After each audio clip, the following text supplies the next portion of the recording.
The Galactic Council chamber falls silent. Not the kind of silence you get when a teacher asks a hard question. Not the awkward silence of a bad first date. This is the silence of a universe holding its breath. Emperor Sylvaris Dawnweaver, absolute ruler of the Sunspire Empire, the man who commands fleets that could glass entire planets, who ended the Korvax rebellion with a gesture, who has ruled for 3 centuries, 300 years, descends from his hovering throne. His robes shimmer with actual captured starlight. His crown, forged from the heartwood of the first tree and bound with starfire, catches the light like a dying sun. 10,000 elven warriors watch. These aren't regular soldiers. These are the Dawn Guard. Each one is a legend. Each one could level a city. And they're all watching their God King do something none of them ever expected to see. He kneels. He actually kneels. And then he places his crown on the obsidian floor.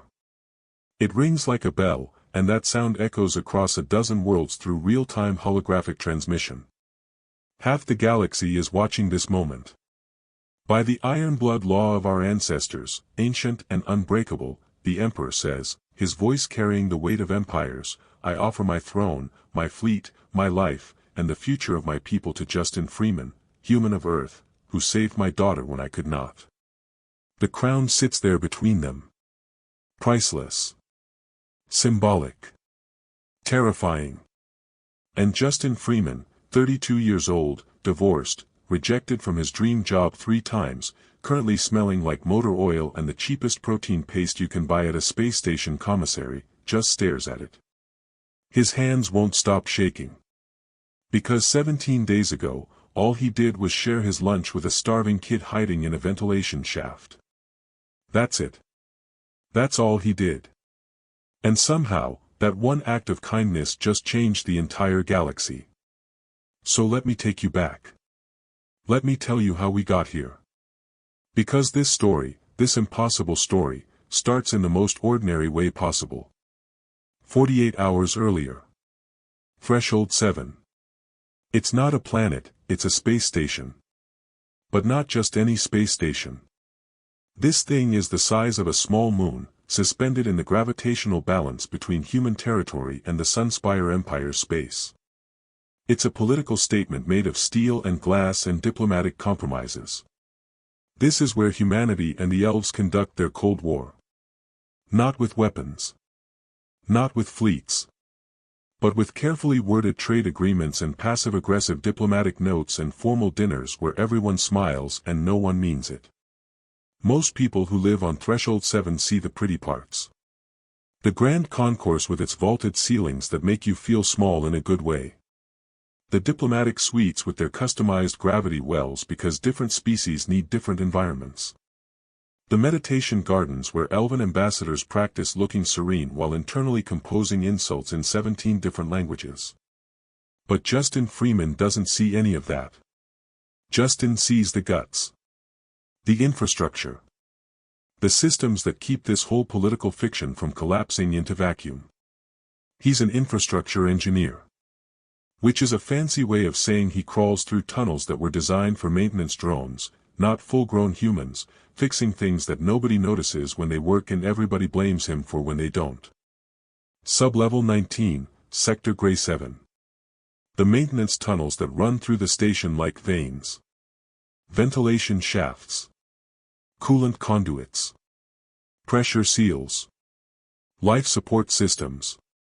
It's not glamorous work. Nobody writes news articles about the guy who keeps the atmospheric processors running. But if Justin doesn't do his job, people die. Humans need oxygen.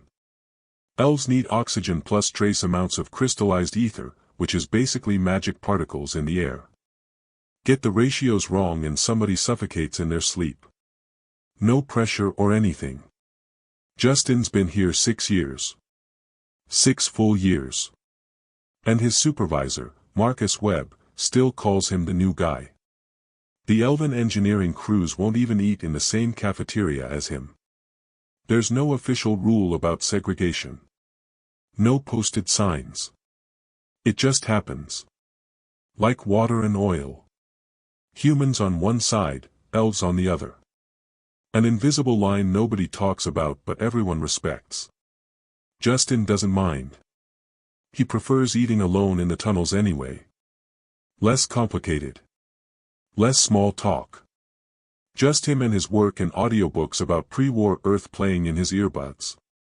Back when humanity's biggest problem was climate change instead of xenophobic space elves who think we're genetically contaminating their species just by existing. He lives in a sleeping pod. 8 feet by 10 feet. That's his entire home. Shared bathroom down the hall. Walls so thin he can hear his neighbor arguing with his girlfriend about whose turn it is to do laundry. The pod is decorated with exactly 3 things. A rejection letter from the Celestial Engineering Corps. That's humanity's elite infrastructure division.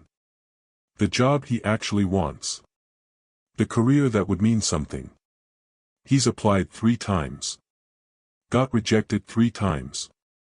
The last letter was polite in that way that makes it hurt worse. Your technical qualifications are exemplary, but you lack the necessary collaborative profile for sensitive interspecies projects. Translation. You're too quiet. Too withdrawn. Not leadership material. Not the kind of person who makes waves or commands rooms or inspires confidence. Just a guy who's really good at fixing things but terrible at selling himself. His ex-wife said basically the same thing before she left. It's like living with a ghost, Justin. You're here, but you're not really here. And he didn't argue. What's the point? She wasn't wrong. The second thing in his pod is a photo of his mom. Taken 2 weeks before she died. She's smiling in the picture but you can see it in her eyes. That exhaustion. That knowledge that she's losing a fight she never chose to enter. And the third thing is a cheap wireless speaker playing audiobooks about Earth history. Apollo missions. The space race. Back when going to the moon was the craziest thing humans could imagine. Before first contact. Before the war. Before everything got complicated.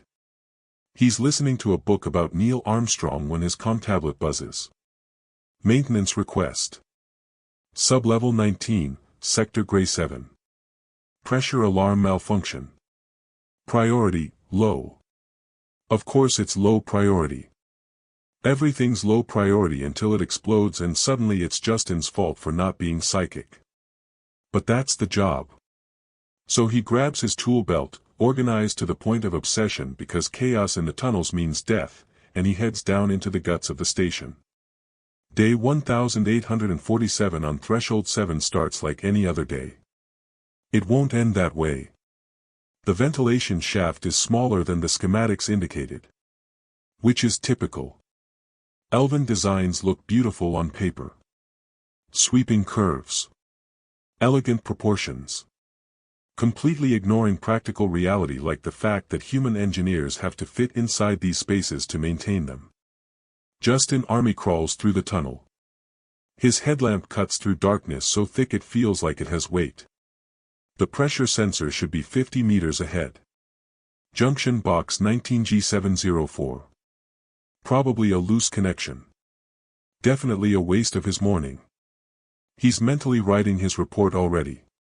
The kind of dull, technical writing that makes supervisors' eyes glaze over so they just stamp approved and move on without actually reading it. And then he sees something that makes him freeze. At first he thinks it's debris. A pile of rags someone shoved into the junction to avoid proper disposal. But then the rags move. It's a child. An elf child based on the bone structure. That delicate, almost crystalline quality elves have. But filthy. Covered in grime and something darker. Her silver hair is matted with substances Justin doesn't want to identify. Her clothes, expensive silk at some point, now torn and stained, hang off her frame like she's lost half her body weight. She's wedged into the corner of the junction box. Knees pulled to chest. Eyes enormous and amber and feral. Like a cornered animal that knows it can't run anymore. Justin's brain immediately starts running through protocols. Textbook procedure. Unidentified individuals in restricted areas must be reported to station security immediately. Failure to report is a violation of about 15 different regulations. He could lose his job. Could face detention. Could be deported back to Earth. But then he sees her arms. Burns. Not accidental. Not from touching something hot or getting caught in a malfunction. These are patterned. Deliberate. Symbols burned into her skin in spiraling designs. Someone branded this child. Someone took the time to heat metal and press it into the flesh of someone who can't be older than 9 or 10. Maybe 11. Justin's terrible at guessing ages. Even worse with elves who age differently than humans anyway. But she's a child. And someone hurt her. She doesn't run. She's too weak. Too exhausted. She just watches him with those enormous amber eyes, waiting. Waiting to see if he's the next person who's going to hurt her. And Justin recognizes that look. He's seen it before. Not in person. In war footage. Refugees fleeing the Scorched Rim offensive. Children being pulled from collapsed colony domes after bombardments. That look that says I've learned not to hope. I've learned that the world is pain and the best I can expect is for it to end quickly. His mother had that look near the end. When the hospital said they couldn't do anything more. When the bills kept coming and the treatments kept failing and she'd stopped asking if Justin would visit because she knew he was working triple shifts just to keep her in a hospice bed that cost more per day than most people make in a week. She doesn't run. She can't. She just watches. Waiting for whatever comes next. Protocol says report her. Turn her in. Let security handle it. It's not his problem. Not his responsibility. He's just a maintenance engineer. But station security answers to the diplomatic corps right now. And the diplomatic corps is currently hosting the Ashenblade delegation. Elven hardliners who think humanity is a disease that needs to be purged from the galaxy. Religious extremists who hold cleansing rallies on the border worlds. Who preach about genetic purity and the removal of human contamination. If this kid is running from someone, reporting her might mean handing her back to whoever gave her those scars. Protocol can go to hell. Hey, Justin says softly. He doesn't move closer. Doesn't reach for her. Movement means threat and this kid's threat response is already in overdrive. You hungry? No response. She doesn't even blink. Just stares at him like he's speaking a language she doesn't understand. Justin slowly, very slowly, reaches into his tool belt. The kid flinches. Her shoulders hunch like she's preparing for a blow. Like she's been hit enough times to know what comes after sudden movements. He pulls out his lunch. It's not much. A protein bar that tastes like cardboard and sadness had a baby. A nutrient pouch that claims to be chicken flavored but definitely isn't chicken. Justin's not entirely sure what it is but it's definitely not chicken. And a squeeze bottle of electrolyte water. Blue flavor. Whatever blue tastes like. He slides them across the junction floor. The protein bar leaves a grease trail on the metal. Take it, he says. I'll get more later. It's okay. You can have it. He backs away. Gives her space. Doesn't make eye contact because eye contact is predatory. He read that somewhere. Maybe a book about wolves. But it seems relevant now. He finishes his actual work. The pressure sensor. It's exactly what he predicted. Loose connection. 5-minute fix. Then he leaves. Doesn't look back. Doesn't check if she's taking the food. Just leaves it there and goes. 3 hours later his shift is technically over but Justin's learned that going back to his sleeping pod just means sitting alone with his thoughts and that's not always great. So he detours through the tunnels. Tells himself he's just checking his work. Making sure the repair holds. Definitely not checking on the kid. Except he is checking on the kid.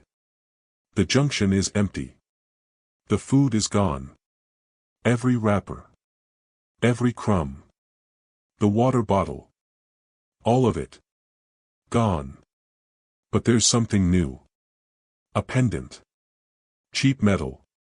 The kind of thing they sell in the station gift shops for tourists who want a genuine Threshold 7 experience. 5 credits. Maybe less. It's shaped like a star. And someone, a child based on the crude lines, has scratched a drawing of a sun into its surface. Not etched. Not engraved. Scratched. With something sharp. Taking time and effort to carve this design into cheap metal. Justin picks it up. Feels the weight of it in his palm. It's not valuable. Not monetarily. But someone left it for him. A trade. Food for this pendant. Equivalent exchange. He pockets it. Doesn't know why. He'll figure it out later. For 3 days Justin plays this game. Day 1. He leaves food. She takes it. He finds evidence of her presence. The thermal blanket he stole from Supply Closet 7, folded neatly. Elven habits die hard apparently even for starving fugitive children. His tools, which he accidentally left behind, arranged by size and function with an attention to detail that honestly impresses him. Better organization than his own. He starts leaving better food. Real fruit. Expensive but worth it. Protein paste and flavors that don't make him question his life choices. Water purification tablets with instructions written in Galactic Common. He has no idea if she can read Common. But he writes the instructions anyway. Day 2. The food disappears faster. She's gaining strength. He finds a broken maintenance drone in the junction. Its wing carefully repaired with wire from his toolkit. The repair work is impressive. Better than Justin could do honestly. Whoever this kid is, she has engineering instincts. Natural talent. He leaves a datapad loaded with technical manuals. Nothing classified. Just basic station schematics and maintenance protocols. If she's going to hide in the infrastructure, she might as well understand how it works. Day 3. She's there when he arrives. Not hiding this time. Not pressed into a corner like a trapped animal. She's sitting in the junction box. Knees still pulled up, but her posture is different. Less defensive. More curious. She's watching him with those amber eyes that seem too old for her face. Taking his measure. Calculating. You came back, she whispers. Her voice is hoarse. Damaged. From screaming maybe. Or from not using it. Hard to tell. Yeah, Justin says. I work here. You're not hunting me. It's not a question, but Justin answers anyway. No. Why? He shrugs. Opens his tool belt to pull out today's food. An actual sandwich. He splurged at the commissary. Real cultured protein from Earth stock. Not the mystery paste. Real food. Don't have a good reason not to help. She studies him with disturbing intensity. Like she's trying to solve an equation and he's the variable that doesn't make sense. That's a human answer. I'm a human. My tutors said humans only help each other. That you're tribalistic. Short-sighted. That you can't think beyond your own generation or your own species. Justin unwraps the sandwich. Breaks it in half. Offers her the bigger piece. Your tutors sound like they'd get along great with my supervisor. The tiniest smile flickers across her face. Like she's remembering how to do it but hasn't practiced in a while. Then it's gone. They eat in silence. She devours her half in seconds. Then stares at his half like she's physically restraining herself from asking for more. He gives it to her anyway. Doesn't even make her ask. Just slides it over. She eats slower this time, savoring it. "What's your name?" Justin asks. Long hesitation. Her eyes shift left. That micro-expression that means someone's about to lie. "Lynn," she says. It's obviously not true. The name is too generic. Too simple. Like saying Jane Doe or John Smith. But Justin doesn't push. He just nods. "I'm Justin. I know. Your name's on your uniform." Fair point. She's observant. "Are you going to ask why I'm here?" she asks. Her voice is careful. Testing. "Do you want to tell me?" "No." "Then no." She stares at him like he just spoke an alien language. "You're not curious." "I'm curious. But you're scared." Scared people don't need interrogation. They need food and safety. He stands up. Brushes crumbs off his maintenance suit. "I'll be back tomorrow. Same time. If you're here, great. If not, that's okay too." He's halfway down the tunnel when her voice echoes after him. "Thank you, Justin Freeman." He doesn't turn around. "You're welcome, Lynn." He knows it's not her real name. He'll find out soon enough. But for now, this is enough. This moment of connection. This tiny island of trust in an ocean of fear. That night Justin is pulling a double shift. Some idiot junior technician cross-threaded a coolant line on sublevel 31 and now the entire section is threatening to freeze over. He's elbow deep in a junction box, rewiring temperature sensors, when the station shudders. Not an earthquake. Threshold 7 doesn't have earthquakes. It's a space station. All artificial gravity and gyroscopic stabilization. This is something else. A deep resonant vibration that feels wrong on a fundamental level. Like the station itself is afraid. The lights flicker. Once. Twice. Then emergency klaxons start wailing. Not the usual maintenance alerts. Not the beep beep beep of a sensor malfunction. This is the deep bone-rattling alarm reserved for diplomatic incidents and hull breaches and things that could kill everyone if they're not handled immediately. Justin's comm tablet explodes with alerts. Multiple messages flooding in simultaneously. Security lockdown Sector Gray. All personnel evacuate immediately. Ashenblade sect conducting authorized search operation. Do not interfere with sect activities. Failure to comply will result in detention. His blood goes cold. Actually cold. He can feel it in his veins. Like ice water replacing blood. Ashenblade sect. He knows the name. Everyone knows the name. Elven religious extremists who believe humanity is a genetic contaminant. Who preach about the doctrine of contamination. Who hold rallies where they talk about purifying the galaxy. Removing the human disease. They use polite words for it. Removal. Purification. Cleansing. But everyone knows what they mean. Genocide. And they're here. On Threshold 7.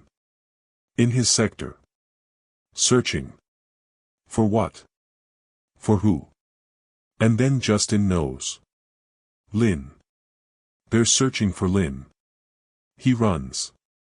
Doesn't think. Doesn't plan. Just runs. Protocol forgotten. Safety regulations ignored.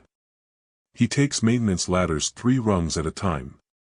His tool belt clangs against his hip like a warning bell. His lungs burn. His legs burn. But he runs. Sublevel 22. He finds her pressed against a bulkhead near junction 22G3. Hyperventilating. Eyes wild with panic. The ventilation shafts are sealed. Emergency protocols triggered by the lockdown. All the usual hiding places are gone. They're coming, she gasps. They found me. They always find me. Who? The blades. Footsteps. Multiple sets. The distinctive clank of heavy armor on deck plating. Getting closer. Justin doesn't think. He yanks open a maintenance hatch. Not a ventilation shaft. Those are sealed. This is a coolant conduit. Forbidden for personnel use.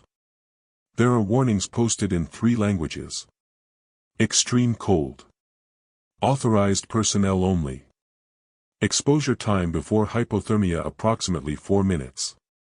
Get in. That's a coolant line. I'll freeze.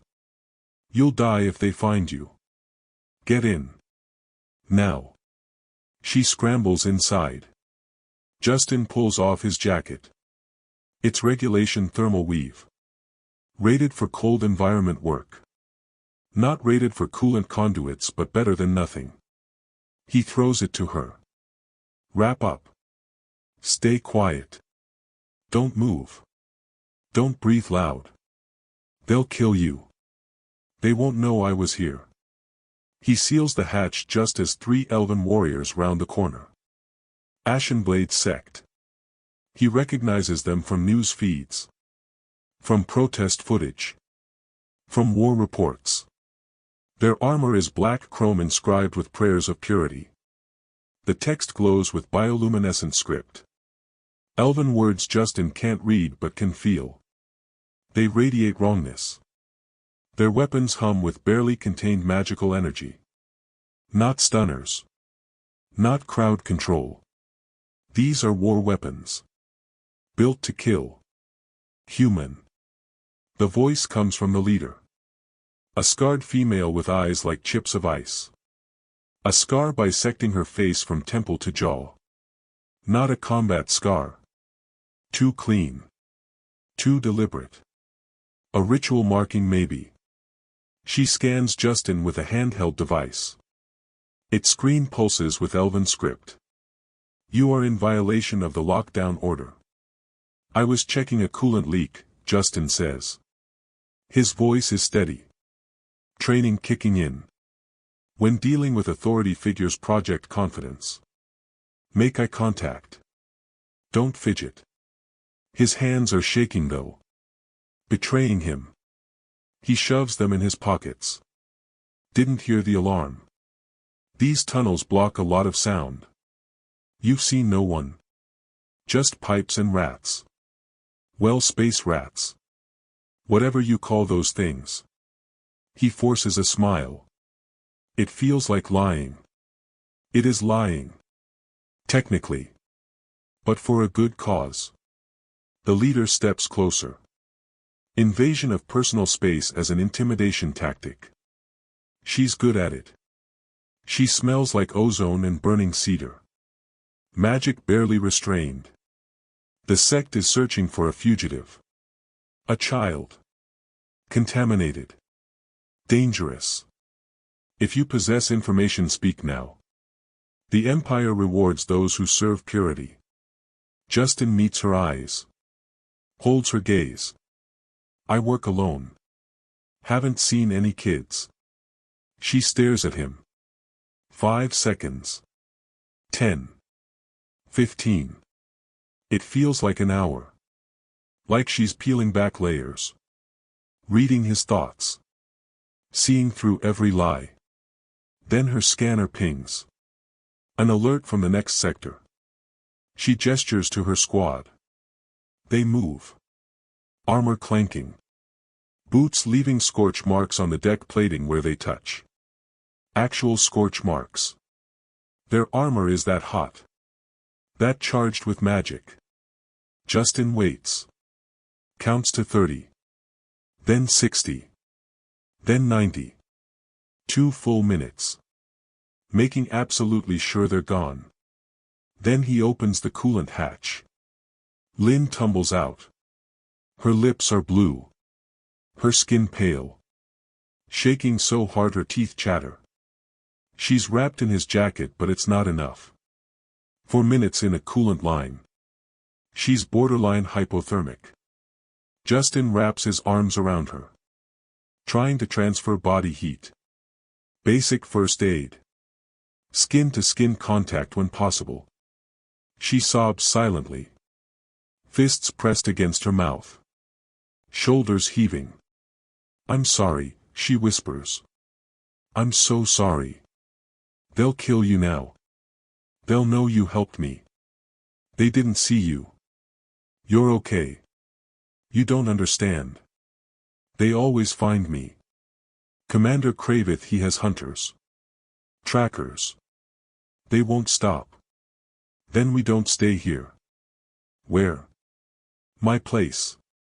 It's not safe, but it's safer than this." She looks up at him. And for the first time Justin sees something other than fear in her eyes. Hope. Fragile. Terrified of itself. But there. Like a candle flame in a hurricane. Tiny but burning.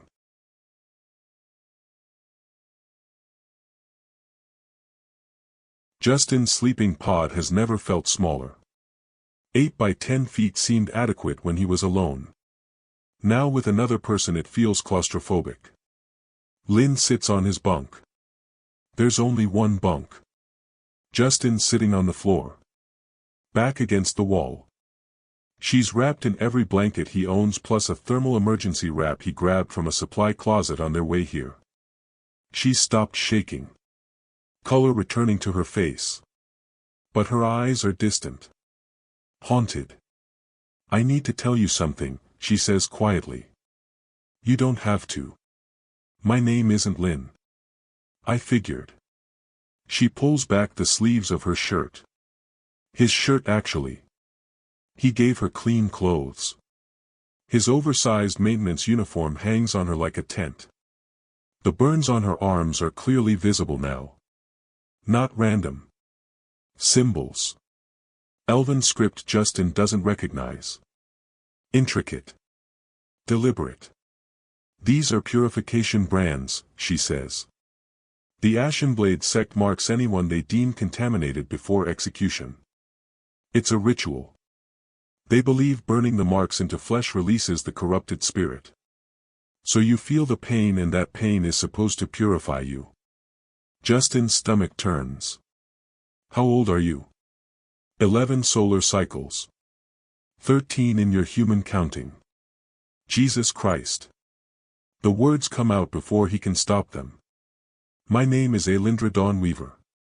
She looks at him and suddenly her eyes don't seem too old for her face. They seem ancient.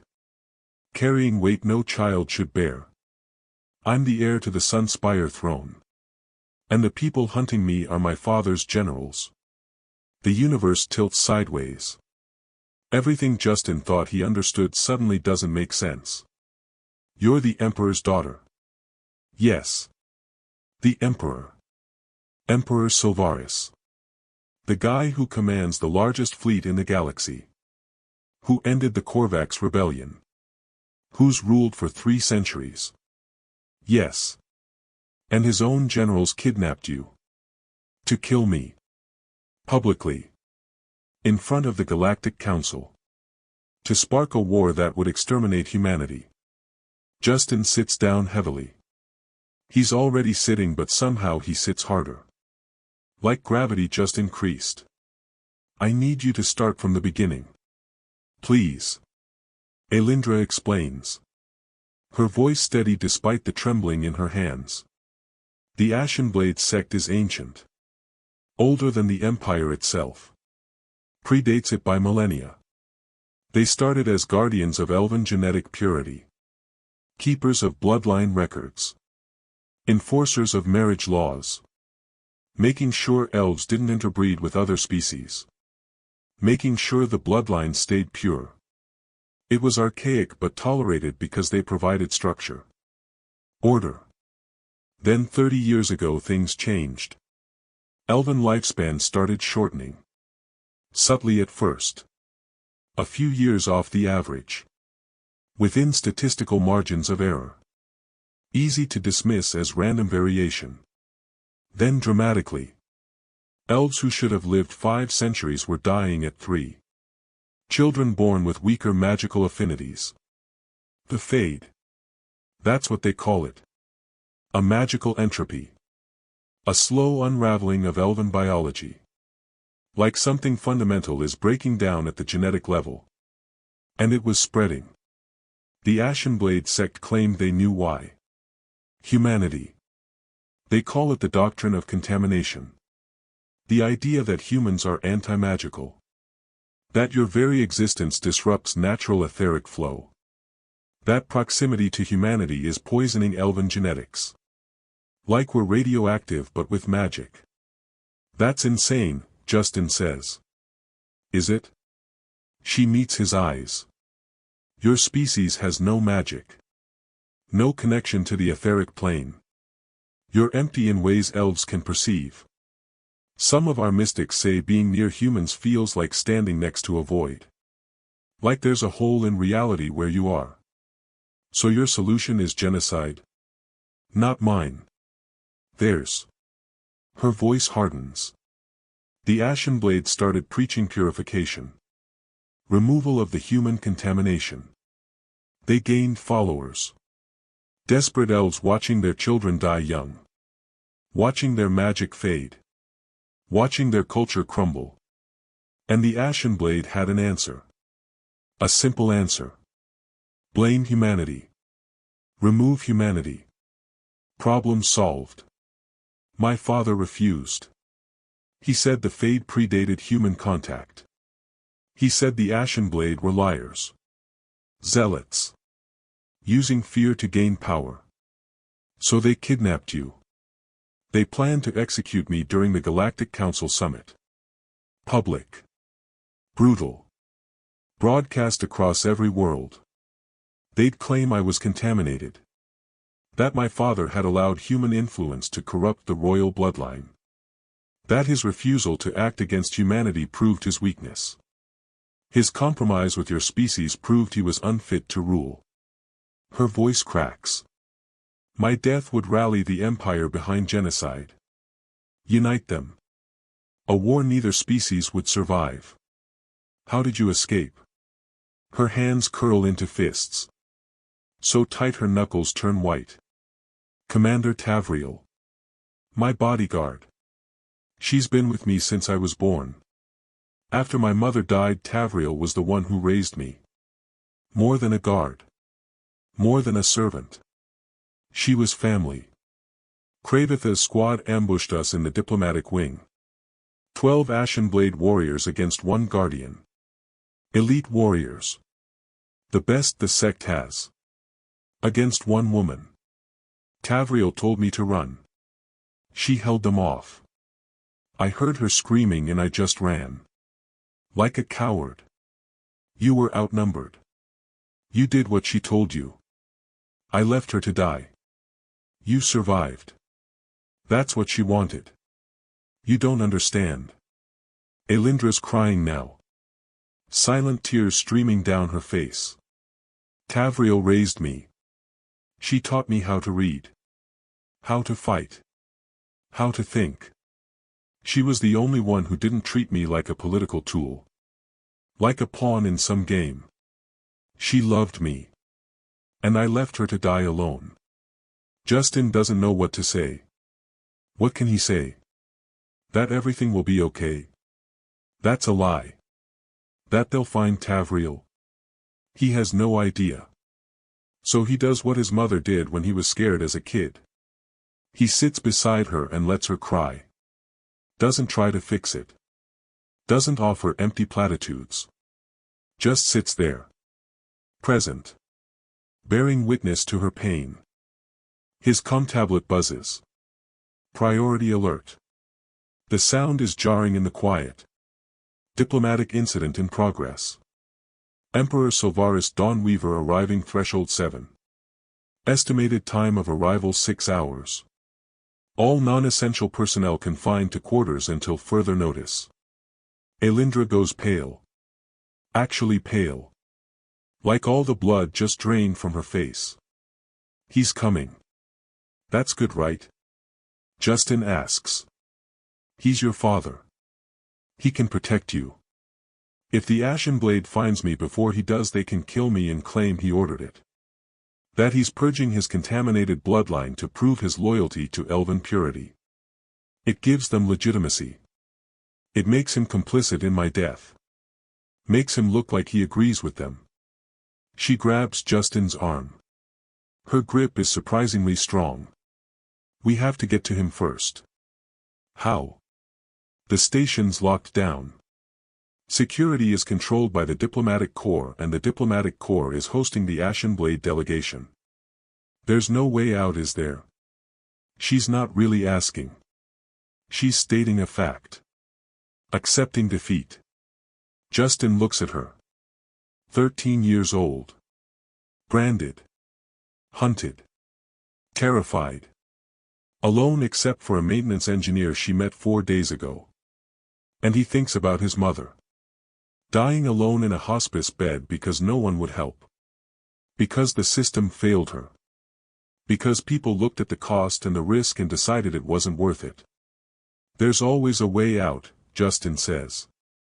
And he means it. I know this station better than anyone. We're getting you to your father. How?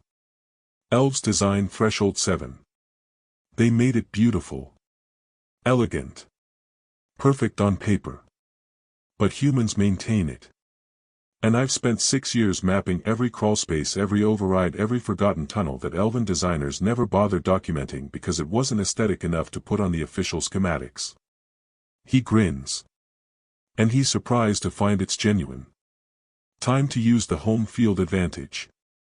Elven architecture prioritizes beauty. Form over function. Sweeping curves and crystalline spires and ether flow conduits that double as art installations. Human engineering prioritizes function. Backup systems. Redundancies. Emergency overrides. Maintenance access routes that bypass official checkpoints because sometimes you need to fix things without going through 3 layers of bureaucracy. This way, Justin whispers. Leading Elindra through a service corridor that technically doesn't exist on official maps. Stay quiet. Stay close. The journey is a nightmare. Checkpoint 1. They crawl through a refuse processing tunnel. Yes, literal garbage. The only route that bypasses the security grid without triggering alarms. Elindra gags on the smell. It's bad. Really bad. Organic waste and chemical runoff and things Justin doesn't want to identify. He breathes through his mouth and tries not to think about what he's crawling through. Just focuses on forward motion. On getting to the next junction. The next checkpoint. One step at a time. Checkpoint 2. A malfunctioning airlock. It's supposed to be sealed during lockdowns. Automatic security protocols. But Justin knows the override code. He installed the override code. Unauthorized. Technically illegal. But immensely useful right now. He punches in the sequence. The airlock hisses open. They slip through while alarms scream. Red lights flashing. Warning messages scrolling across display screens in 3 languages. They're through before security can respond. Before anyone can figure out what just happened. Checkpoint 3. They're trapped. An Ashenblade patrol ahead. A sealed blast door behind. No exits visible. No alternative routes. They're in a corridor with nowhere to go. Elindra's hyperventilating. Panic setting in. Justin spots a garbage compactor. The industrial kind used for processing station waste. You're joking, Elindra hisses. Do you have a better idea? They dive into the compactor 30 seconds before the patrol rounds the corner. The smell is worse than the refuse tunnel. Worse than anything Justin's experienced. And then the walls start closing. Oh no. Oh no no no. Override, Elindra shouts. Working on it. Justin's rewiring the control panel. But both his hands are braced against the walls. Holding Elindra above the rising sludge. The only tool he has available is his teeth. He bites down on a wire. Strips insulation with his molars. Tastes copper and chemicals and regret. 10 seconds. The walls are 2 meters apart. 5 seconds. 1 meter. His jaw is cramping. Can't get the right angle. Can't reach the second wire. 4 seconds. Half a meter. Elindra is screaming. Justin spits out the wire. Touches 2 contacts together with his tongue. His mouth explodes with electrical pain. Burns his tongue. Burns the roof of his mouth. But the compactor stops. Stutters. Then reverses. They tumble out into the corridor. Covered in substances Justin refuses to identify. Gasping. Shaking. "You're insane," Elindra says. She's laughing. Actually laughing. Hysterical maybe, but still. Compliment or complaint? Haven't decided yet. They keep moving. They're resting in a ventilation junction. Halfway to the diplomatic landing bay. Exhausted. Elindra shivering from cold and adrenaline. Station alerts continuing their mechanical screaming outside. Somewhere Ashenblade warriors are hunting. Somewhere an emperor is racing to save his daughter. And here in the dark Elindra asks the question. Why are you doing this? Told you. Don't have a good reason not to. That's not an answer. Justin is quiet for a long moment. When I was 16 my mom got sick. Autoimmune disorder. Rare. Aggressive. The kind of thing you see on medical dramas but never think will happen to you. Until it does. We couldn't afford treatment. Couldn't afford diagnostics. The hospitals said they'd help. They had programs for low-income families. Financial assistance. But there's always a catch. Always forms to fill out. Always delays. Always someone saying we need more documentation or your case is under review or we'll get back to you. And meanwhile she's dying. Experimental therapy costs. Travel expenses because the specialists are all in major cities and we lived in a rural area. Medications that insurance deemed unnecessary. Unnecessary. Like breathing is unnecessary. She kept apologizing. Like it was her fault she got sick. Like she was a burden. I'm sorry. I worked 3 jobs. Dropped out of school. Saved everything. It wasn't enough. It's never enough. The system is designed to fail people like us. The night she died she was alone. I was working a shift. Couldn't afford to leave early. I'd already missed too many days. Already got warnings about my attendance. She died alone in a hospice bed that cost more per day than I made in a week. And when I got there the nurse said she'd been asking for me. Calling my name. Wondering where I was. Elindra is crying silently. I told myself if I ever had the chance to help someone. Really help someone when it mattered. I would. I wouldn't let someone die alone because it was inconvenient. Because it wasn't my problem. Because helping wasn't logical. He meets her eyes. You were starving. Scared. Hiding in a ventilation shaft like an animal. You needed help. That's enough. That's all the reason I need. Elves don't think that way, she whispers. I know. Your tutors told you. No, I mean we can't. Our entire culture. Our magic. Our philosophy. It's all about balance. Equivalent exchange. Cost and benefit. If you help someone they owe you. Debt must be balanced. Always. Helping without expectation of return is alien to us. Incomprehensible. It doesn't fit into our worldview. Sounds exhausting. Sounds lonely, she corrects. And it is. We've built a civilization on transactions. On debts and obligations. On measuring worth and calculating value. And we've forgotten how to just care about each other. They sit in silence for a moment. The kind of comfortable silence that only happens when two people understand each other. Come on, Justin says. Standing. Offering his hand. Your dad's waiting. She takes it. They move forward together. The diplomatic landing bay stretches before them like an arena. Vast. Cavernous. High ceilings designed to accommodate ships of all sizes. Emperor Silvarus's flagship, the Dawnbreaker, is docked. The ship is massive. Like a city that flies. A vessel so large it has its own gravitational field. The landing ramp is lowering with hydraulic precision.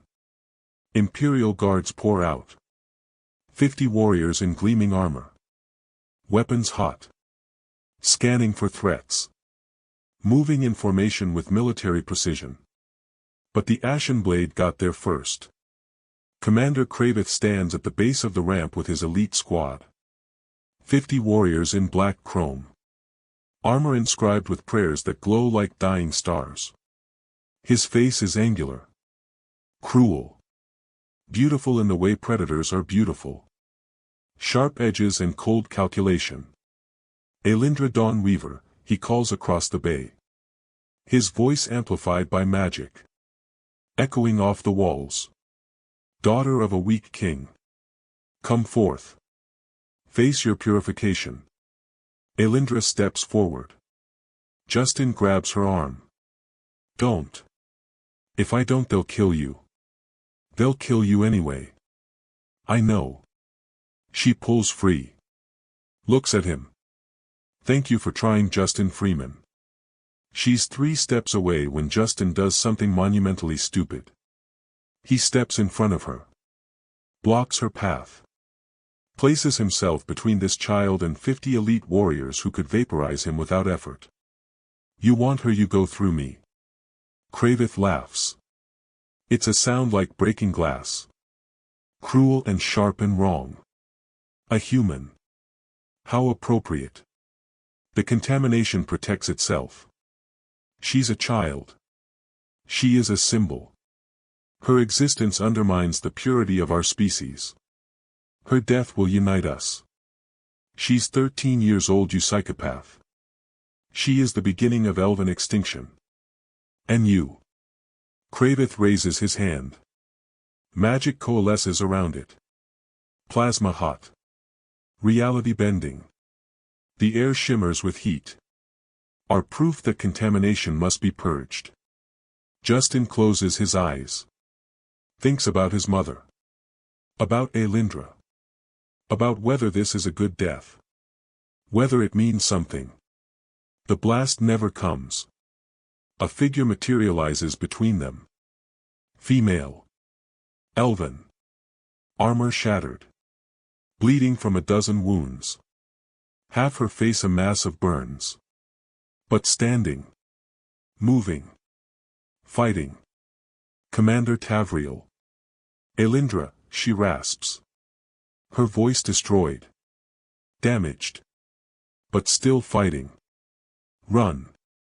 Tavriel, you're alive. Not for long. Run. Tavriel launches herself at Kravith. It's not a fight. It's not even close.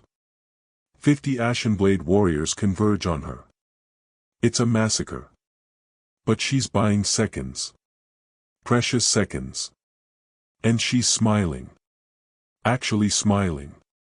Like this is exactly what she wanted. To die protecting the child she raised. To die with purpose. Justin grabs Elindra. Drags her toward the Dawnbreaker. The Imperial guards open fire. The Ashenblade returns it. The bay becomes a war zone. Plasma fire streaking through the air. Explosions. Screaming. Chaos. Behind them Tavriel is dying. Buying them time with her life. Every second she holds them is another second Elindra survives. And she gives them everything she has. Every last second. Every last breath. They collapse inside the Dawnbreaker. The ship's shields activate. A shimmering barrier blocking incoming fire. Imperial medics swarm them. Checking vitals. Scanning for injuries. Shouting in Elven too rapid for Justin to follow. And then silence. Not external silence. The battle is still raging outside. But internal silence. Like the universe is taking a breath. Emperor Silvaris Dawnweaver stands before them. He's taller than Justin expected. Not just physically tall. Imposingly tall. The kind of presence that fills a room. Ancient. Not in body. Elves age slowly. But in the eyes. His eyes carry centuries. They're amber like Alindra's but harder. Colder. Eyes that have commanded fleets.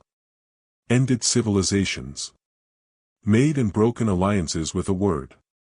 He wears robes that shimmer with captured starlight. Real starlight. Woven into fabric. His crown. The crown Justin will see him place on the ground in the council chamber. It catches the light like a dying sun. He looks at his daughter. And he kneels. He pulls Alindra into his arms and sobs. Not polite tears. Not dignified grief. He sobs. Like a man who thought he'd lost everything and just got it back. For 10 seconds he's not an emperor. He's not a ruler. He's not a political figure. He's a father. I thought I'd lost you, he whispers. His voice breaking. I thought they told me you were dead. They showed me evidence. A body. DNA match. I mourned you. I was planning your funeral. I was preparing for war. I was going to burn their worlds. Exterminate them all. The human saved me, Elindra says. Justin Freeman. He fed me. Sheltered me. Risked his life. Father, he saved me when no one else would. Silvaris looks up at Justin. And Justin has no idea what to say. What do you say to an emperor who just watched his daughter nearly die? What words are adequate for this moment? You fed her, Silvaris says. It's not a question, but Justin answers anyway. Yes. You sheltered her. I mean, technically she sheltered herself in the ventilation system. I just brought food and... You risked your life. Look, I didn't know she was royalty. I just saw a kid who needed help and I thought. Silvaris stands. He's imposing. Not threatening. Not aggressive. But imposing. The kind of person who walks into a room and everything reorganizes around their gravity. By the iron blood law, ancient and unbreakable, you have incurred a debt of life. My daughter's life. Do you understand what this means? No. Justin's voice is barely a whisper. It means you and I are now bound. Genetically. Magically. Forever. You saved my daughter. The debt is mine to bear. Until I repay it. Until balance is restored. He raises his wrist. A mark appears. Silver and gold spiraling up his arm like living metal. Growing. Spreading. Glowing with inner light. The iron blood mark. Proof of life debt. I bore this once before. For another human. Dr. Sarah Chen. He looks at Justin and his voice cracks. She saved my wife. Now you've saved my daughter. And I owe you everything. Justin stares at the mark. Then at Alindra, who's smiling through tears. Then at the Emperor, who's looking at him like he's trying to solve an impossible equation. I just gave her a protein bar, Justin says weakly. You gave her hope, Silvaris corrects. That is far more valuable than you know. 3 days later.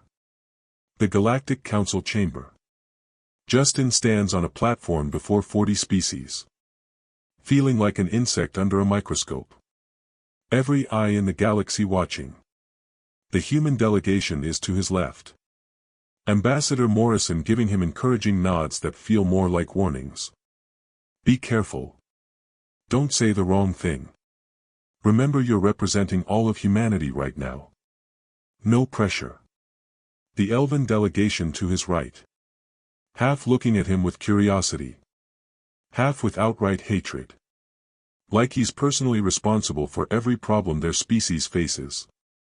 And in the center in chains. Commander Kravith and the surviving Ashenblade leadership. 50 warriors reduced to 12. The rest died in the landing bay. Died fighting. Died for their beliefs. Wrong beliefs, but beliefs they held with absolute conviction. Emperor Silvaris addresses the galaxy. His voice amplified. Broadcast across a dozen worlds. Holographic projections ensuring every citizen of every species can watch this moment. The Ashenblade sect committed treason. They kidnapped my heir. They planned genocide. They must answer for their crimes. Kravith glares from his restraints. Blood crusted on his armor. Burns on his skin. But defiant. Unbroken. You defend humans. You have proven the doctrine of contamination true. Your bloodline is tainted. Murmurs ripple through the council. Delegates whispering. Holocaust commentators providing analysis in 17 languages. Then let me explain the truth the Ashenblade fears. Holographic projections fill the chamber. Data. Genetic analysis. Historical records. Charts and graphs and peer-reviewed studies. The fade is real. Our lifespans are shortening. Our magic is weakening. But it is not caused by humanity. More projections. Comparative genetics. Elven DNA deteriorating over millennia. Time-lapse visualizations showing the gradual breakdown. The fade is Elven. A consequence of 10,000 years of genetic manipulation. We bred ourselves for magical potency. Selected for power. Chose magic over resilience. We sacrificed biological diversity. Stability. Adaptability. We made ourselves fragile. The chamber erupts. Shouting. Accusations. Denials. And humans? Silvaris continues. Voice cutting through the chaos. They're not anti-magical. They're non-magical. Their genetics are chaotic. Messy. Unpredictable. But also adaptable. Resilient. And somehow through means we don't fully understand. Contact with humans stabilizes the fade. Lies, Kravith roars.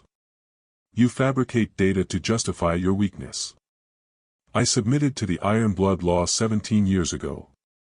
Silvaris says it quietly, but the words land like bombs. Before Elindra was born. Silence. Complete absolute silence.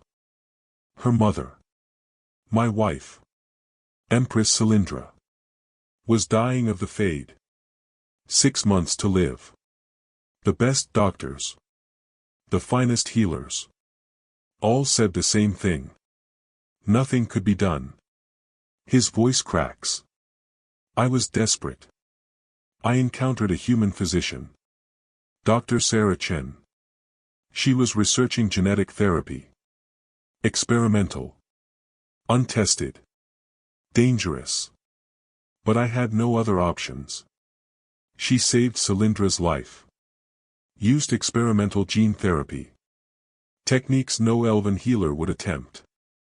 I invoked the Iron Blood Law. Bonded myself to Dr. Chen as her debtor. He displays his wrist. The mark. Silver and gold. Glowing. The Iron Blood mark. Proof of life debt. Cylindra lived. Bore me a daughter. Lived 17 years beyond her prognosis. 17 years I wouldn't have had. His eyes harden. Until the Ashenblade poisoned her to prevent the truth from spreading. The chamber erupts. Chaos. Shouting. Accusations flying. Holocaust feeds going wild. This is the story of the century. The millennium. An emperor revealing secrets that could reshape the galaxy. The Ashenblade sect killed my wife to hide the evidence. Kidnapped my daughter to prevent her from bonding with humans. And they would have started a war that would have doomed both our species. Because Elven pride demanded we die pure rather than live contaminated. Better to go extinct with our ideology intact than survive by compromising it. Sylvaris turns to Justin. His eyes meeting Justin's across the chamber. Justin Freeman. You saved my daughter. By the Ironblood law you are her guardian until she reaches maturity. And by my decree as emperor. He removes his crown. Actually removes it. Places it in his hands. Holds it out. I offer you a choice. Reject the guardianship and live in peace. Walk away. Return to your life. We'll protect you. Provide for you. But you can be free of this burden. Or accept it. And help me save my people. The crown sits in his hands. Priceless. Symbolic. Terrifying. What choice? Justin asks. His voice barely a whisper. What am I actually choosing? You're choosing whether to bind yourself to my daughter. To my people. To become part of something larger than yourself. To accept a burden you never asked for. To make yourself a target for every extremist in the galaxy. To give up any chance of a normal life. Sylvaris pauses. Or you can walk away. No judgment. No consequences. Just walk away. Justin looks at the crown. He thinks about his mother. Dying alone. He thinks about his sleeping pod. His rejected applications. His ex-wife's voice saying you're here but you're not really here. He thinks about Alindra starving in a ventilation shaft. About Tavriel dying to protect her. About all the children who need help and never get it because helping isn't convenient. I accept, he says. The words come out steady. Clear. No hesitation. The chamber explodes. Shouting. Chaos. Half the delegates celebrating. Half demanding his execution. The human delegation looking panicked. This wasn't the plan. This wasn't coordinated. Freeman just committed humanity to an alliance without authorization. But Justin doesn't care. He made a promise to himself. If he ever had the chance to help someone. Really help someone. He would. And he means it. The debate lasts 7 hours. The Galactic Council chamber becomes a battleground. Not physical. Verbal. Ideological. Humans are split. Ambassador Morrison stands with the moderate faction. Arguing that bonding is dangerous. Makes humans targets. Opens us up to exploitation. What happens when every elf with the fade comes demanding human help? What happens when we become seen as a resource to be exploited? What happens when our refusal to help is seen as an act of war? These are legitimate concerns. Valid fears. But there's another faction. Led by Dr. Kenji Yamamoto. A xenobiologist who's been studying human-elf interactions for decades. He argues this is an opportunity. A chance for peace. For cooperation. For ending centuries of Cold War and building something new. The Elven delegation is in chaos. Complete absolute chaos.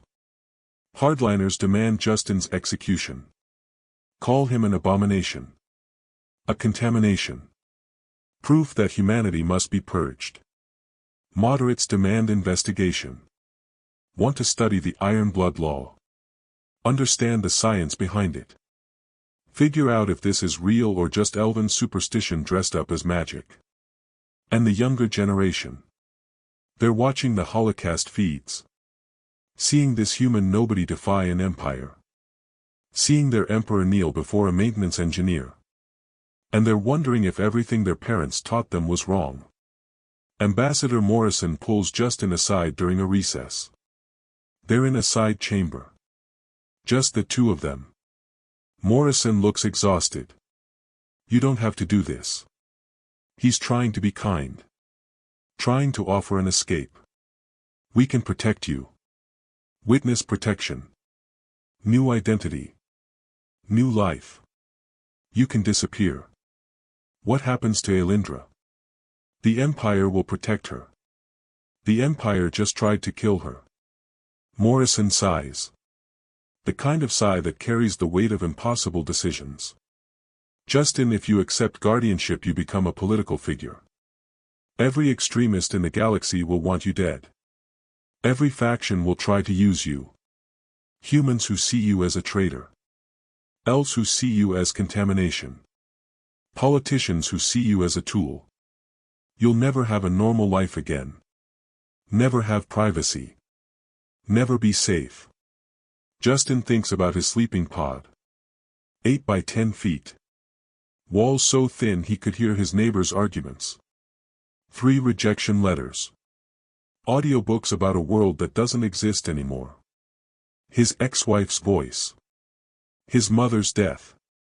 Normal wasn't working out anyway, he says. And he means it. The council vote is close. Closer than anyone expected. 32-8 with 6 abstentions. The Galactic Council officially recognizes human-elf bonding as legitimate. But there are conditions. Always conditions. Compromise and bureaucracy and safeguards. Voluntary participation only. No forced bonding. No coercion. Both parties must consent freely. Medical oversight. All bondings monitored by independent physicians. Mixed human and elven medical teams. Ensuring no abuse. No exploitation. Cultural protections. Neither species may impose cultural practices on the other. Bonding doesn't mean assimilation. Both cultures remain distinct. Generational limits. Bonding effects last one lifetime only. Children are not automatically bound. They make their own choices. And the Ashenblade clause. Any attempt to weaponize bonding for genocide is a galactic crime. Punishable by the full force of council law. Kravith, facing trial, is given a chance to speak. Final words before sentencing. He stands in his chains. Bloodied. Beaten. But unbroken. You think you've won, he says. Staring at Justin. His eyes burning with hatred and certainty. You think your kindness saved the day. But the Ironblood law is not a gift. It's a chain. You're bound to her now. Forever. Genetically. Magically. Spiritually. You don't even understand what you've agreed to. And when the galaxy learns what bonding truly costs. When you feel the weight of that connection. When it starts to consume you. He smiles. And it's the smile of someone who knows something you don't. You'll beg for the mercy I offered. Security drags him away. Still smiling. Still certain. And Justin feels a chill. Like walking over his own grave. 6 months later. The dedication ceremony for the first sharing monument on Threshold 7. It's a beautiful day. As beautiful as days get on a space station. The viewport shows distant stars. The diplomatic gardens are in bloom. Elven horticulture maintaining plants from 40 worlds. The monument is simple. Elegant. A statue carved from marble and starlight. A human and an elf child seated together sharing a meal. No grand gestures. No heroic poses. Just 2 people. Sharing food. At the base an inscription in 17 languages.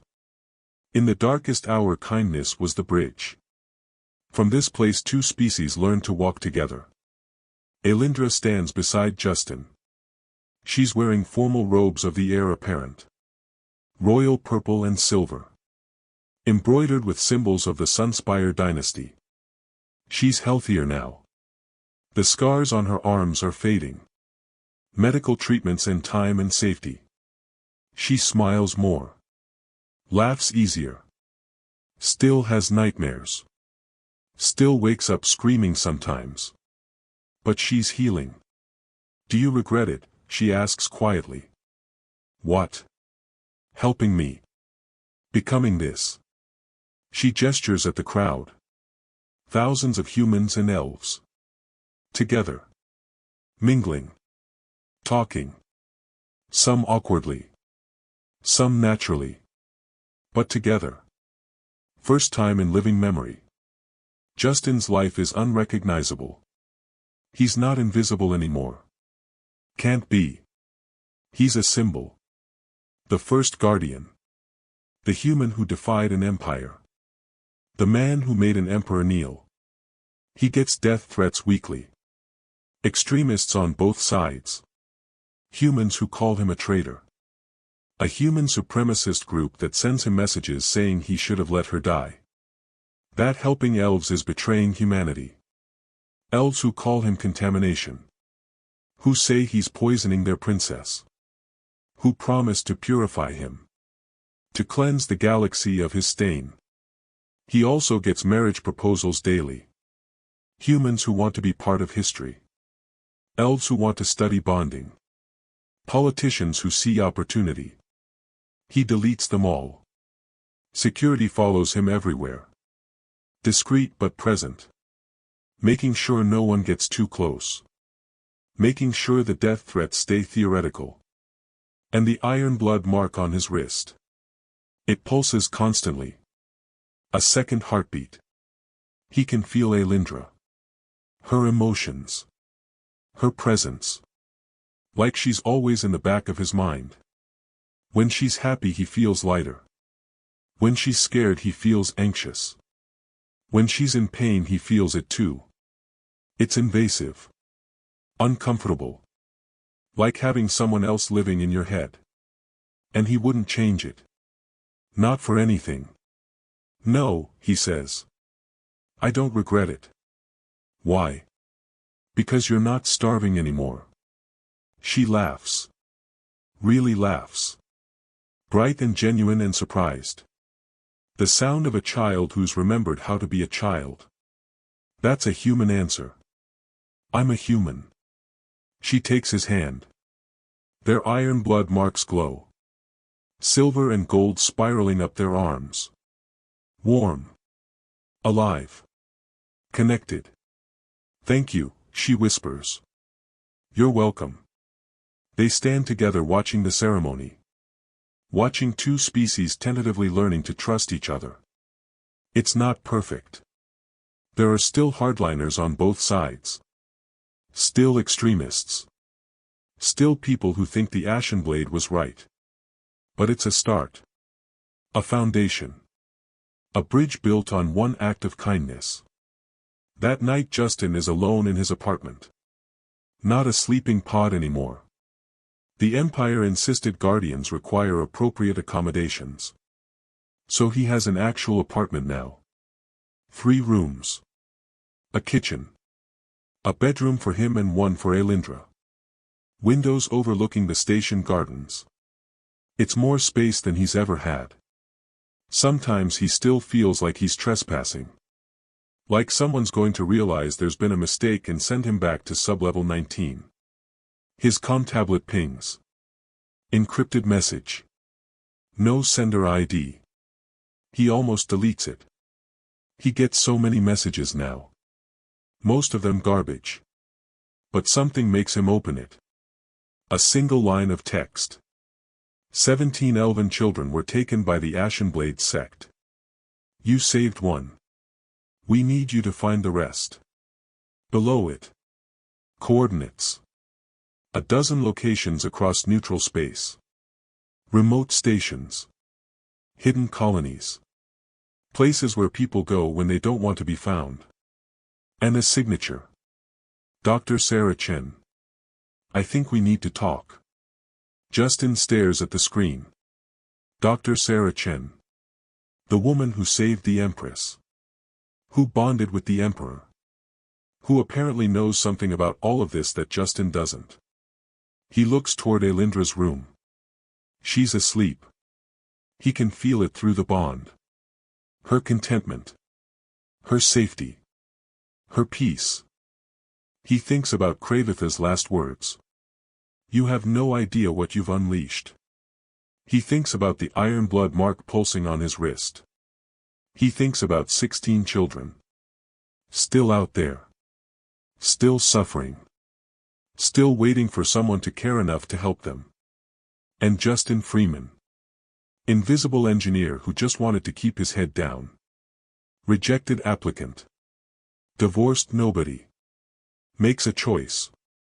He replies. Where do I start? The response is immediate. Like she was waiting. Watching. Grid reference 77 Alpha. Station Mercy's End. A child named Kethril. Ashenblade branded. Been missing 4 months. Local authorities won't investigate. Too political. Too dangerous. He's 9 years old. Justin closes his eyes. 9 years old. Same age Elindra appeared when he first found her. Starving. Branded. Terrified. I'll find him, Justin types. I know you will, Chen replies. That's why I chose you. Be careful. The Ashenblade sect may be broken, but they have sympathizers everywhere. People who believe in the doctrine. Who think contamination must be purged. You're a target now. I know. And you're going anyway. Yes. Chen's response takes a moment. Then 3 words. Your mother's proud. Justin's breath catches. How do you know about my mother? I know a lot of things. We'll talk soon. The message ends. Chat closes. Encrypted connection severed. Justin sits in the dark. The station hums around him. Life support systems he spent 6 years maintaining. Keeping people alive. Keeping the lights on. Nobody noticed. Nobody cared. Until he helped one starving child. And now everything's different. He looks at his reflection in the window. The iron blood mark glowing faintly on his wrist. He doesn't look different. Same face. Same eyes. Same guy who got rejected from his dream job 3 times. But he is different. Fundamentally. He's chosen something. Committed to something. Become part of something larger than himself. And he's terrified. Absolutely terrified.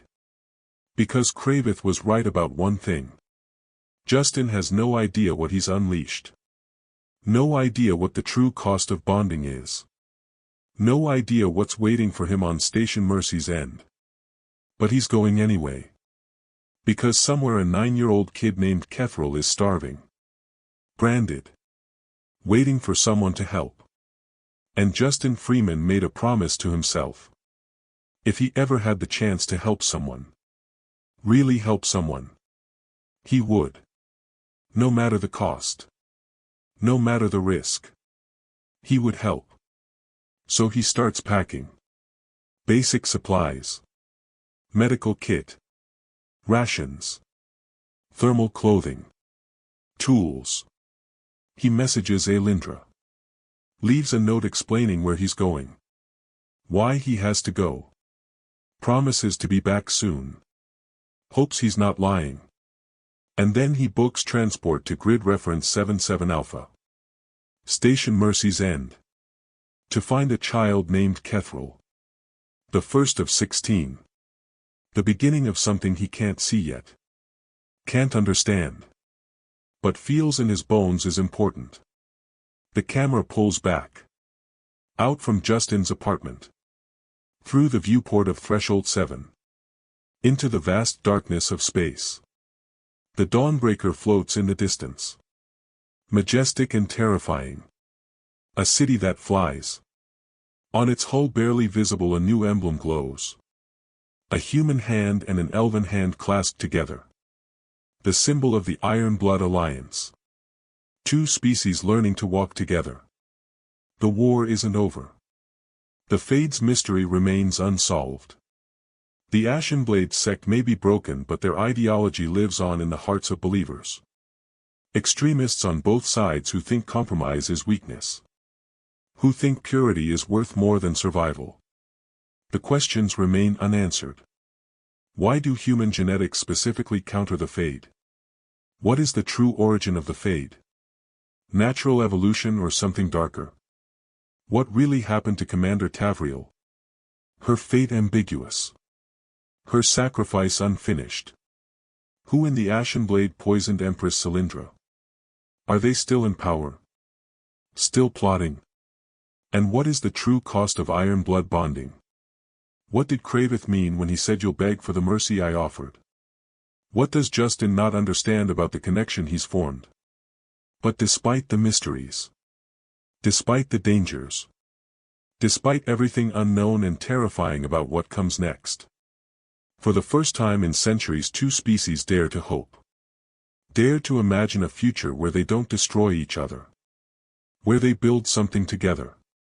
And it all started because one invisible engineer shared his lunch with a starving child. One act of kindness. One moment of compassion. One choice to help without expecting anything in return. That's all it took. To change everything. So here's what I want you to think about. When was the last time you helped someone? Not because you had to. Not because you'd get something out of it. Not because it was convenient or easy or safe. But just because they needed help. Just because you could. Just because in that moment you chose compassion over convenience. Because that's what this story is really about. It's not about space stations or elven empires or magical genetics. It's about the choice we make every single day. To see suffering and turn away. Or to see suffering and do something about it. Even when it's hard. Even when it costs us something. Even when there's no guarantee it'll work out. Justin Freeman didn't save the galaxy because he was special. He wasn't a hero. Wasn't particularly brave or strong or smart. He was just a guy who saw a scared kid and decided to share his lunch. That's it. That's the whole story. But that one choice rippled outward. Changed everything. Saved a life. Prevented a war. Built a bridge between species. Started something that will echo for generations. And you have that power too. Right now. Today. You can choose to help. To be kind. To share what you have with someone who needs it. You don't need to save the galaxy. You don't need to prevent wars or forge alliances. You just need to see someone who's struggling. And help. That's all. That's enough. Because here's the thing about kindness. About real genuine compassion. It's contagious. When you help someone they remember. And maybe they help someone else. And maybe that person helps another. And suddenly you've started something. A chain reaction of compassion. A wave of kindness spreading outward from one small act. Justin shared a protein bar. That's all he did. Gave up his lunch. And look what happened. Look what that grew into. So what can you do? What small act of kindness can you perform today? Can you share your lunch with someone who's hungry? Can you listen to someone who's hurting? Can you offer help to someone who's struggling? Can you choose compassion over convenience? Can you be the person who sees suffering and doesn't turn away? Because the world needs more people like Justin Freeman. Not heroes. Not saints. Just ordinary people who choose to care. Who choose to help. Who choose kindness even when it's hard. Especially when it's hard. So go out there. Share your lunch. Help someone. Be kind. You have no idea what you might unleash. What ripples your compassion might create. What bridges your kindness might build. Start small. Start today. Start with one person who needs help. And watch what happens. Watch how one act of kindness can change everything. That's the real lesson of the Iron Blood debt. That's the message at the heart of this story. Kindness matters. Compassion matters. Helping others matters. Not because you'll get something out of it. Not because it's convenient or easy or safe. But because it's right. Because people are suffering. And you can help. So help. Share your lunch with someone who's starving. You never know whose father might rule an empire. You never know what your kindness might unleash. Go be the bridge.